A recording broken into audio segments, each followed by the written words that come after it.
The boy who spoke to shadows. An orphan's gift becomes his curse in the village of whispers. In the forgotten hills of Aluna, where trees whispered secrets and rivers murmured songs, sat a village cloaked in mist and mystery. They called it the Village of Whispers. It was a place where voices carried in the wind, and shadows never moved unless watched. In this village lived a boy named Kalo, an orphan with eyes like obsidian glass and a silence that made even the crickets pause. No one knew where he came from, only that he had wandered into the village one moonless night, soaked from the storm, a shadow clinging too close behind him. The villagers took him in, but they kept their distance. Kalo was different.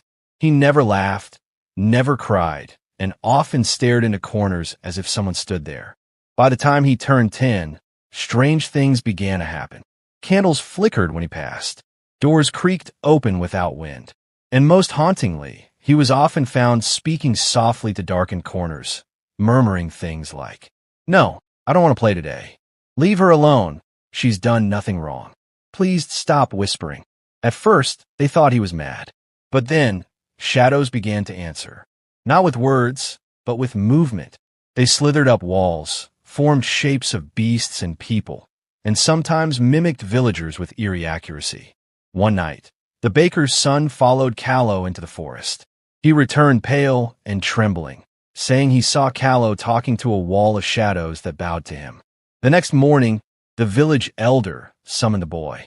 "Kalo," she said gently, "do you speak to them?" Kalo looked up, tired and sad. "I don't speak to them. They speak through me." And then he told his story.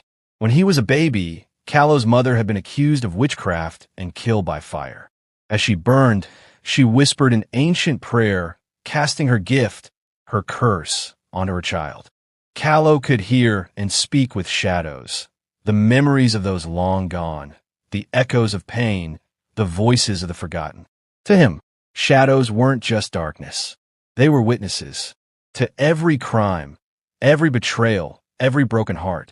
The Village of Whispers was built on buried secrets, centuries of sins covered by silence. And now, the shadows wanted justice. The curse unleashed. After his truth came out, the village turned on Kalo. "Demon," they cried.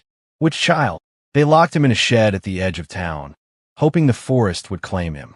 But that night, the shadows came, not creeping but flooding. From trees, from wells, from under beds, and between cracks in the walls, they emerged.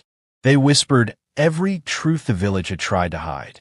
The priest who betrayed his brother, the merchant who poisoned his rival, the widow who buried her baby to hide her shame. Every lie was exposed, and in the eye of the storm stood Kalo, calm as a still lake. "I didn't curse you," he said. "You cursed yourselves with silence." By dawn, the village was changed. Some fled, some wept, some begged for forgiveness from ghosts they could not see. But Kalo walked into the heart of the forest, where even shadows bowed in respect. Years passed. The Village of Whispers became quiet, not for lack of secrets, but because its people learned to confess before the shadows did.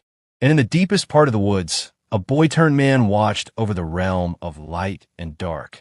They called him the Whisper Walker. He still speaks to shadows. But now they listen, because Kalo, the boy once cursed, had become their voice.